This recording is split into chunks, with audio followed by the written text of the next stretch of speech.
آج کا سب سے پہلا سوال ہے کہ کون سی سورہ حجاب کے بارے میں زیادہ مشہور ہے؟ تو سورہ نور جو ہے وہ حجاب کے بارے میں زیادہ مشہور ہے۔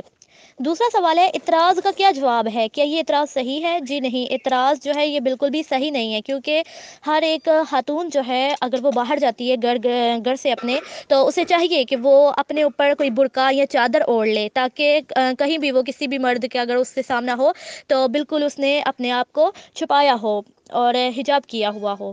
دوسرا سوال ہمارا آج کا یہ ہے کہ جلباب کے کتنے معنی ہیں اور کون کون سے ہیں؟ جلباب کے جو معنی ہیں مفسرین نے مختلف معنی اس کے کیے ہیں، جس میں کہ یہ ہے کہ ایک ایسا کپڑا جو کہ سر سے لے کر پاؤں تک ڈھانپ دے، یا پھر ایک ایسا کھلا لباس جو کہ عورتیں پہنتی ہیں جیسے کہ برقع وغیرہ، یا ایسا ایک لباس جو کہ سارا بدن جس سے چھپ جاتا ہو جیسے ملحفہ یا پھر مکنا یا شال جو کہ عورت کے سر اور منہ کو چھپا لیتی ہو۔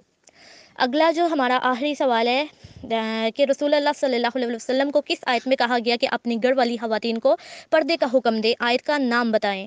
تو رسول اللہ صلی اللہ علیہ وسلم کو سورہ احزاب کی آیت نمبر 59 میں کہا گیا کہ وہ اپنی بیویوں، بیٹیوں اور اہل ایمان کی جو مومنہ عورتیں ہیں ان سے کہیں کہ وہ باہر نکلتے وقت اپنے اوپر ایک چادر لٹکا لیا کریں۔